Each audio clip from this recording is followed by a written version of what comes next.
अवधूत चिंतन श्री गुरुदेव दत्त. सर्वांना श्री स्वामी समर्थ. मित्रांनो, वेळ ही जीवनातील सर्वात मोठी संपत्ती आहे. जर मी तुम्हाला 1,00,000 रुपये दिले आणि दुसऱ्या दिवशी ते परत मागितले तर कदाचित तुम्ही पुन्हा कमवू शकाल. जर मी तुमच्याकडून एखादी वस्तू घेतली तर तुम्ही ती पुन्हा विकत घेऊ शकाल. पण जर तुमच्या आयुष्यातील 1 तास निघून गेला तर तो लाखो रुपये खर्च करूनही परत आणता येणार नाही.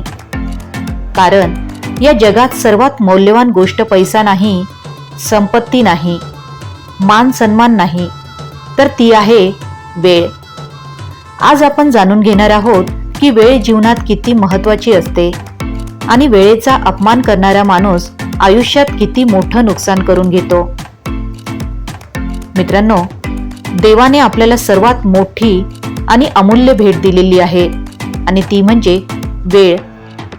देवाने श्रीमंत आणि गरीब यांच्यात फरक ठेवला असेल, कुणाला जास्त पैसा दिला असेल तर कुणाला कमी, कुणाला मोठं घर दिलं असेल तर कुणाला छोटं, पण एक गोष्ट मात्र सर्वांना समान दिली आहे आणि ती म्हणजे दिवसाचे 24 तास. ना श्रीमंताला 25 तास मिळतात ना गरीबाला 23 तास मिळतात. सर्वांना सारखीच वेळ मिळते.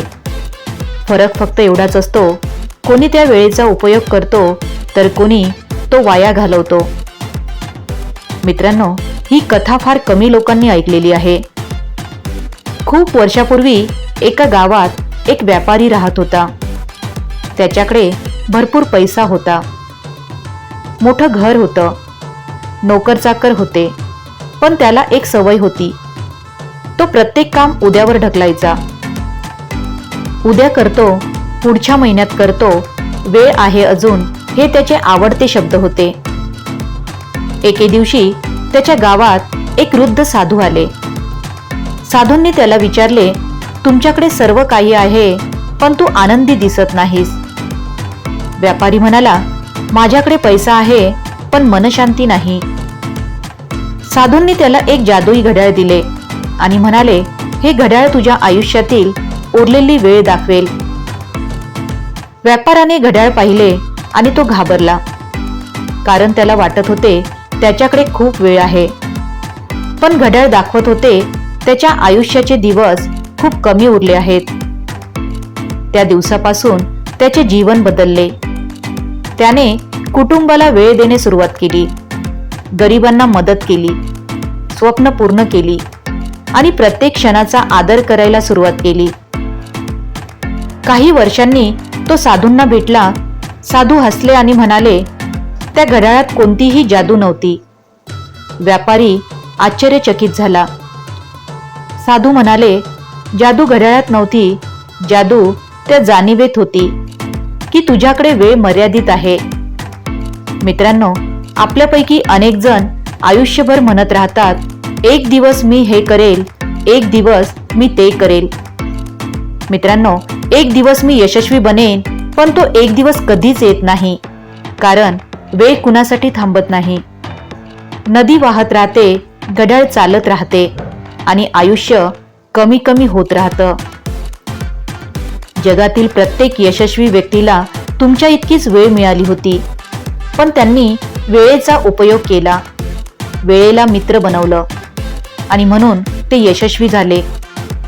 आज लोक त्यांच्या यशाकडे पाहतात पण त्यांच्या वेळेच्या शिस्तीकडे पाहत नाहीत. मित्रांनो, श्रीमद भगवद्गीतेचा संदेश स्पष्ट आहे आणि तो म्हणजे कर्म करत राहा, कारण गेलेला क्षण आणि सुटलेला बाण कधीच परत येत नसतो. वेळेचा आदर म्हणजे जीवनाचा आदर असतो. मित्रांनो, कल्पना करा, तुमच्या आयुष्याचे शेवटचे काही क्षण सुरू आहेत आणि तुम्ही मागे वळून पाहत आहात. तेव्हा तुम्हाला काय वाटेल?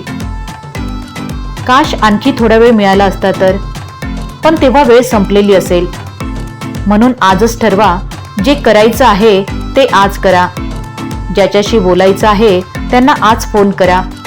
स्वप्न आजपासून पूर्ण करायला सुरुवात करा, कारण उद्याचा दिवस कुणी पाहिलेला नाही.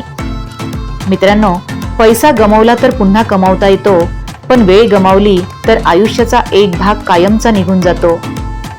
घड्याळ फक्त वेळ दाखवत नाही, ते आयुष्य कमी होत असल्याची आठवण करून देत असतं.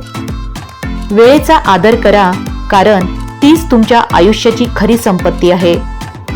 जे लोक वेळेची किंमत ओळखतात तेच आयुष्यात स्वतःची किंमत निर्माण करत असतात. काल निघून गेला, उद्या अजून आलेला नाही. तुमच्याकडे फक्त आजचा दिवस बाकी आहे.